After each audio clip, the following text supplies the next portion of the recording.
अनंत चतुर्दशी का व्रत आने वाला है, तो अनंत चतुर्दशी के दिन सरल तरीके से कैसे घर में पूजा आप कर सकते हैं और अनंत रक्षा सूत्र कैसे बांधते हैं, कैसे बनाया जाता है, इसका संपूर्ण वीडियो मैं आपसे शेयर कर रही हूँ। तो सबसे पहले आइए जान लेते हैं पूजा की सामग्री। तो पूजा की सामग्री में जो है फल, फूल, नैवेद्य, आप कोई मीठी चीज़ आप बना के रख सकते हैं, चंदन, रोरी, अक्षत, हल्दी, तुलसी का पत्ता, भगवान विष्णु को चढ़ाने के लिए अनंत रक्षा सूत्र आप मार्केट में आसानी से मिल जाता है। मार्केट में न मिल पाए तो कच्चे सूत्र से या आप रक्षा सूत्र से भी बना सकते हैं। विधि मैं बताऊंगी।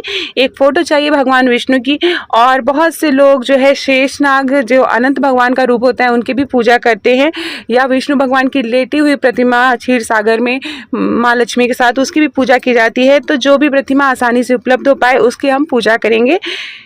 तो सबसे पहले हमें क्या करना है, सबसे पहले एक चौकी लेंगे, चौकी पे पीले रंग का साफ सुथरा वस्त्र बिछाएंगे, उसके ऊपर प्रतिमा स्थापित करेंगे, फोटो स्थापित करेंगे, बगल में हम जो है कलश स्थापना करेंगे, चावल से अष्टदल कमल बनाएंगे, उसके ऊपर पानी से भरा कलश रखेंगे, आम की पत्ती लगाएंगे, उसके ऊपर चावल से भरी कटोरी रखेंगे।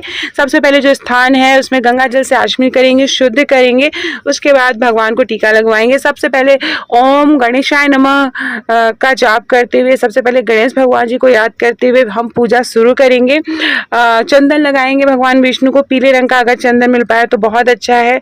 कुमकुम लगाएंगे, इस तरह से फूल चढ़ाएंगे, फूल माला चढ़ाएंगे। तो बहुत ही सरल तरीके से मैं पूजा विधि बता रही हूँ, जो कि बहुत ही आसानी से आप घर पर कर सकते हैं। इस तरह से फूल चढ़ाएंगे। अनंत चतुर्दशी का जो व्रत है वो भाद्र मास के शुक्ल पक्ष की चतुर्दशी तिथि को रखा जाता है। इस दिन अनंत रक्षा सूत्र पहनने का बहुत ज़्यादा विशेष महत्व है। भगवान विष्णु की इस दिन विधिवत पूजा करने से आपकी जो भी मनोकामना है वह पूर्ण होती है। इस तरह से कलश पे दीपक जलाएंगे, धूप बत्ती जलाएंगे और घी का दीपक जला के रखेंगे, और ओम नमो भगवते वासुदेवाय का आप जाप कर सकते हैं, ओम अनंताय नमः का आप जाप कर सकते हैं। पूजा में आप जाप करते हुए इस तरह से आप पूजा कर सकते हैं। दीपक जलाएंगे, दीपक जलाने के बाद जो भी आपने नैवेद्य बना के रखा है, प्रसाद बना के रखा है, कोई मीठी चीज़ आप भोग में लगा सकते हैं, फल जो भी आसानी से उपलब्ध हो पाए, इस तरह से भगवान को केला चढ़ाते हैं हम लोग, तो इस तरह से आप चढ़ा सकते हैं। और इस तरह से बहुत ही सरल तरीके से हम पूजा करेंगे। इसके बाद भगवान को आप वस्त्र चढ़ाना चाहें तो वस्त्र को ही चढ़ा सकते हैं, नहीं वस्त्र मिल पाए तो आप रक्षा सूत्र इस तरह से चढ़ाएंगे। उसके बाद अनंत धागा जो है उसे हम भगवान को अर्पित करेंगे, और अनंत धागे की भी पूजा की जाती है, विधिवत पूजा की जाती है। तो ये देखिए, इस तरह से आप धागा ले लेंगे और उसमें 14 गांठें लगानी है। 14 गांठ लगाते समय ओम अनंताय नमः का जाप करना है, या विष्णु भगवान के विभिन्न नामों का आप जाप करते हुए 14 गांठें बांधेंगे। अगर रक्षा सूत्र वैसे तो मार्केट में मिलता है, नहीं मिल पाए तो आप रक्षा सूत्र या कच्चे सूत को कच्चे दूध में भिगो के या हल्दी में भिगो के या केसर में भिगोकर इस तरह से 14 गांठ लगाकर अनंत धागा तैयार किया जाता है। ये देखिए, इस तरह से इसमें 14 गांठें लगानी है और इसे पूजा में शामिल करना है। इसकी भी विधिवत पूजा करनी है। उसके बाद पूजा समाप्त हो जाने के बाद, आरती करने के बाद, इस अनंत धागे को गले या अपने बाजू में पहना जाता है। जो महिलाएं हैं वो अपने बाएं हाथ में पहनेंगी और जो पुरुष है उसे अपने दाएं हाथ में पहनेंगे।